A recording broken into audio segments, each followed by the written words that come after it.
Sofia Martinez wiped the grease from her hands, leaving smudges on the already stained rag. The garage was quiet now, most customers gone for the day.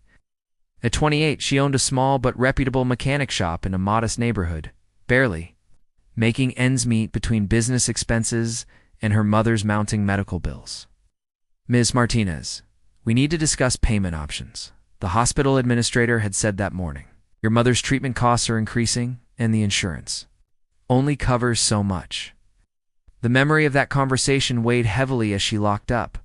Tomorrow would bring another 14-hour workday, split between the garage and her evening waitressing job at Bella's Diner. No matter how hard she worked, it never seemed enough. The bus stop was deserted when she arrived. Rain began to fall, gentle at first, then intensifying until it drummed against the shelter's plastic roof. A sleek black Aston Martin pulled alongside the curb, its engine purring with quiet power. The passenger window lowered smoothly. "Need a ride?" asked a deep voice from within. Sofia hesitated, peering through the rain. The man inside wore an impeccably tailored suit, his strong features illuminated by the dashboard lights. Something about his expression, a mixture of boredom and curiosity, made her uncomfortable. "No thanks," she replied firmly. He leaned forward slightly. Dominic. "Frost," he introduced himself, as if the name should mean something to her. "It's pouring, and the forecast says it'll get worse." Recognition dawned. Dominic Frost, founder of Frost Industries, worth billions, famous for ruthless business tactics and extravagant lifestyle. His face occasionally graced business magazines.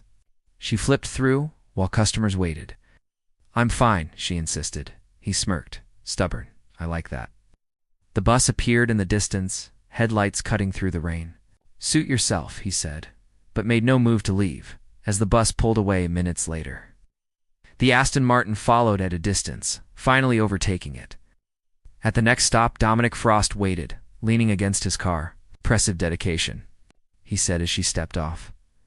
"But unnecessary. Are you following me?" "Just ensuring you get home safely." "Dangerous neighborhood." "I can handle myself." "No doubt," he replied, amusement dancing in his eyes. "Tell me, what drives someone to work this hard?" Something in his tone sparked anger. "Some of us weren't born with silver spoons, Mr. Frost." He studied her for a moment. "What if I offered you a solution? A way out?" "I'm not interested in charity." His laugh was unexpected. "Charity? Hardly. I have a proposition." His eyes darkened with something unreadable. "Give me a baby and I'll give you a brand new car. Any model you want." Sofia stared, stunned by the audacity. "Excuse me? You heard correctly." He handed her a business card.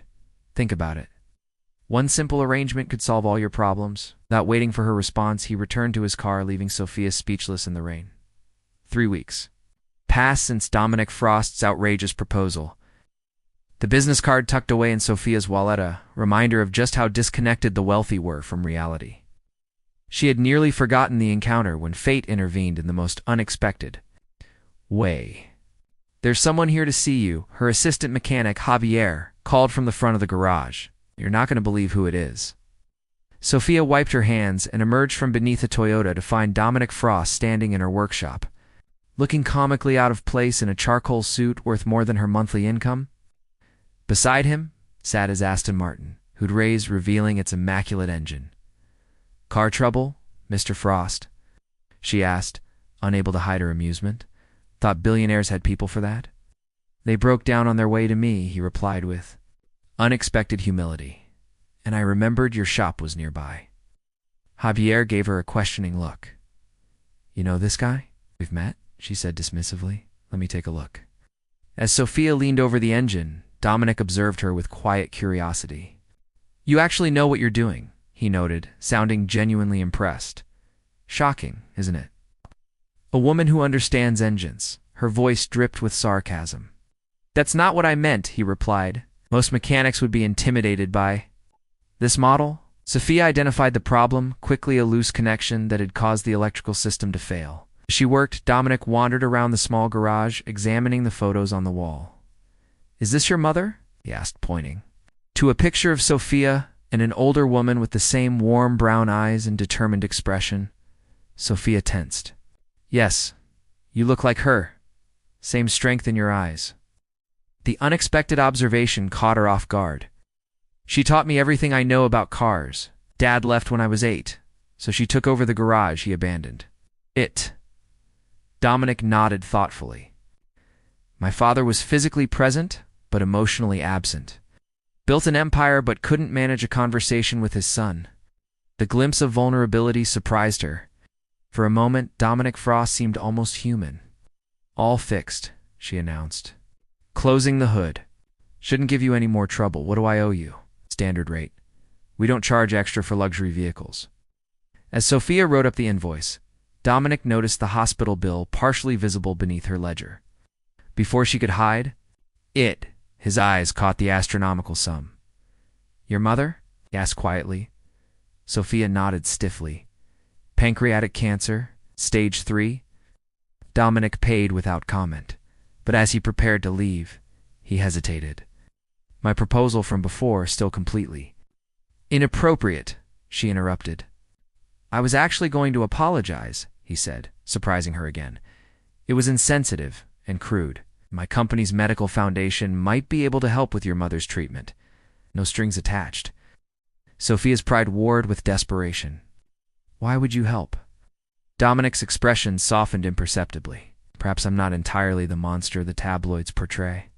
As he drove away, Sophia found herself wondering if there might be more to Dominic Frost than she had initially assumed. 2 months after Dominic's unexpected apology, Sophia found herself in the waiting room of Manhattan Memorial Hospital, staring at paperwork that seemed impossible.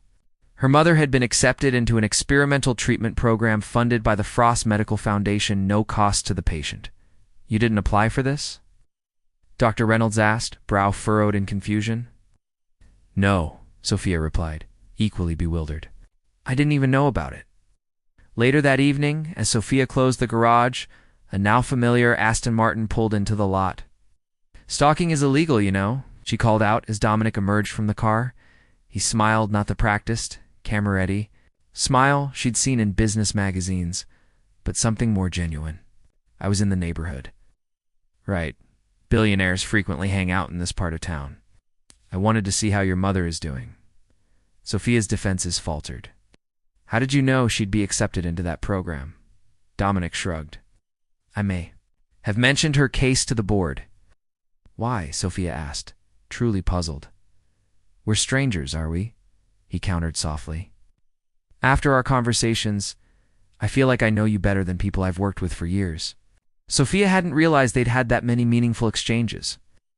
But reflecting on their interactions over the past weeks, his surprise visits to the garage, ostensibly for maintenance checks on his perfectly functioning car she recognized, the gradual building of something unexpected. Have dinner with me, he said suddenly. There's no inappropriate propositions, no ulterior motives. It's just dinner. Against her better judgment, Sophia agreed. Dominic took her to a small Italian restaurant, not the Michelin-starred establishment she'd expected, but a family-owned place with checkered tablecloths and candles stuck in Chianti bottles. Is your idea of fine dining? She teased. This is my idea of good food, he replied. The chef here makes pasta the way my grandmother did before she passed. Wow. One of the few happy memories from my childhood. Over homemade ravioli and tiramisu. Dominic revealed more about himself than any interview had captured his lonely childhood in boarding schools. The pressure to become his father's corporate clone, the emptiness of his achievements without anyone to share them with. My assistant Richard is the closest thing I have to a friend, he admitted. Pathetic, isn't it? Not pathetic, Sophia said gently. Sad. What about you? He asked. All work and no play. Sophia laughed. When would I have time? Between the garage, the diner job which I finally quit last week, and Mom's care, my social life is non-existent. Yet you still smile, Dominic observed. You still find joy. Mom always said happiness isn't about circumstances, it's about perspective. As they walked along the riverside after dinner, Dominic's hand brushed against hers tentative, almost shy. Sophia surprised herself by interlacing her fingers with his. That ridiculous proposition you made, she said quietly. What was that really about? Dominic looked embarrassed. My board has been pressuring me to settle down, produce an heir. Never been good at relationships. Numbers make sense, people don't. He paused. It was a cold, business-minded solution to a human problem. See that now? Sophia nodded, understanding dawning. You were trying to solve emotional emptiness with a transaction. I was, he admitted, until I met someone who showed me what I was really missing. Beneath the stars, Sophia felt the walls around her heart beginning to crumble even as she wondered if she was making the biggest mistake of her life. The Frost Martinez charity gala was a tremendous success. The society page declared, featuring a photo of Sophia in an elegant emerald gown beside Dominic in his tuxedo. 6 months into their relationship, the unlikely couple had become the talk of Manhattan, the billionaire, and the mechanic who had captured his heart. Sophia set the newspaper aside, unsettled by her new public persona. The gala had raised millions for cancer research, inspired by her mother's ongoing battle, but the spotlight made her uncomfortable. In her apartment, which she still kept, despite practically living at Dominic's penthouse, she could breathe freely away from scrutiny. Her phone buzzed with a message from Dominic. Meeting running late? Rain check on dinner? Miss you? Sophia smiled, still amazed by how her life had transformed. Dominic had proven himself far different from her first impression. Thoughtful, vulnerable beneath his confident exterior, genuinely interested in her opinions. Their relationship had deepened into something neither had expected. The doorbell interrupted her thoughts. Opening it revealed Richard, Dominic's assistant, looking uncharacteristically distressed. Need to see this, he said, handing her a tablet open to a gossip site. The headline made her blood run cold.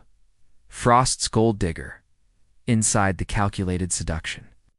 The article contained private details only someone close could know, including twisted versions of Dominic's initial proposition, now framed as Sophia's idea.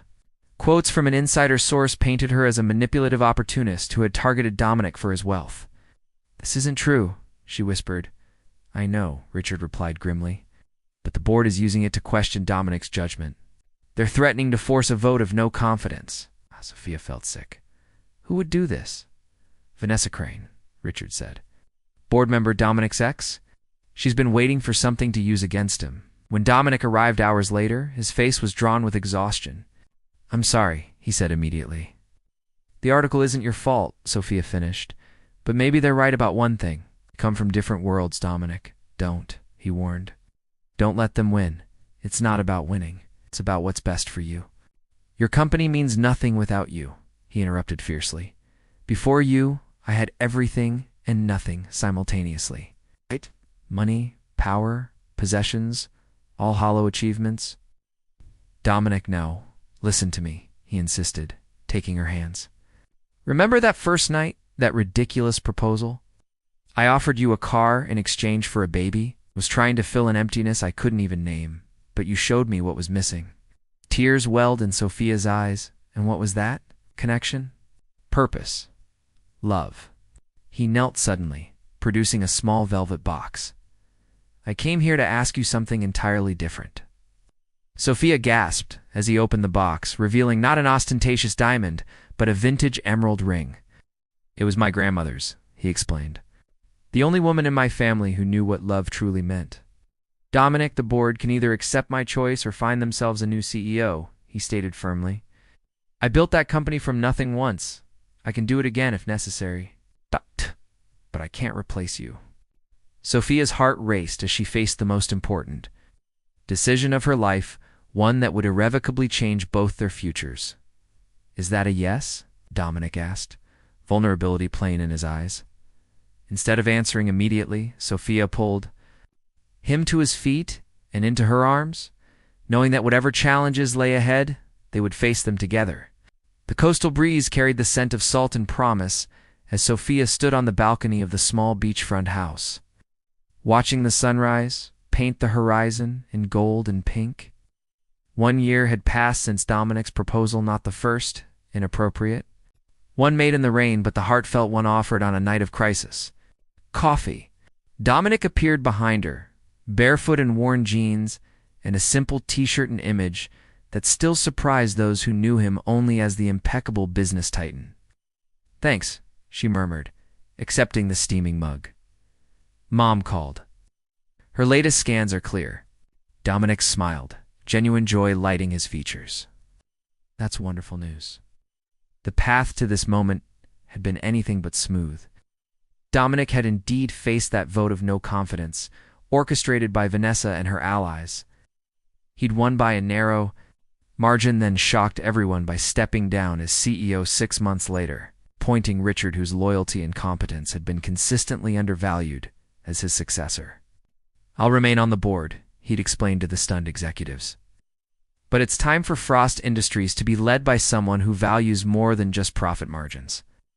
Now, Dominic divided his time between advising the company remotely and working alongside Sophia at the community garage they'd established in their new coastal town, a place where locals could get affordable repairs and young people could learn valuable trade skills. "Marina wants to know if we're coming to dinner Sunday," Sophia said, referring to their neighbor, a retired naval engineer who had become like family. "She's making pagella. Wouldn't miss it," Dominic replied, wrapping his arms around her waist. "Though we might need to tell her our news." Sophia's hand drifted to her stomach, still flat but harboring their secret, unlike the transactional arrangement Dominic had once coldly proposed. This baby had been conceived in love, planned and deeply wanted by both parents. "She'll be thrilled," Sophia said. "She's already appointed herself honorary grandmother." Dominic laughed softly. "Our child will have no shortage of love." They stood in comfortable silence, watching fishing boats head out for the day's catch. The dramatic tabloid stories had eventually faded when reporters found no scandal to uncover, just two people building a life together away from the spotlight. Sophia's garage in the city was now run by Javier, who had proved himself an excellent manager. Her mother, in remission and stronger each day, split her time between visiting Sophia and volunteering at the hospital where she'd received treatment, offering support to other patients. "I never expected this," Dominic admitted quietly. "When I made that ridiculous offer that night, I was so empty, trying to solve everything with money because I didn't know any other way. And now," Sophia turned in his arms, "I understand what real wealth is." He touched her cheek gently. "It's not what you have, but who you share it with." Sophia smiled, remembering the arrogant billionaire who had pulled up beside a bus stop in the rain. "Who would have thought your worst pickup line would lead to this?" "Technically, it worked," he teased. "I did give you a car eventually, and I gave you something much more valuable," she countered, placing his hand over her heart as they stood together watching the day unfold. Sophia marveled at life's unexpected turns, how a thoughtless proposition had led to profound transformation, and how sometimes the most unlikely beginnings could lead to the most beautiful destinations. In the distance, waves crashed against the shore constant, powerful and ever-changing, much like the journey they had undertaken together.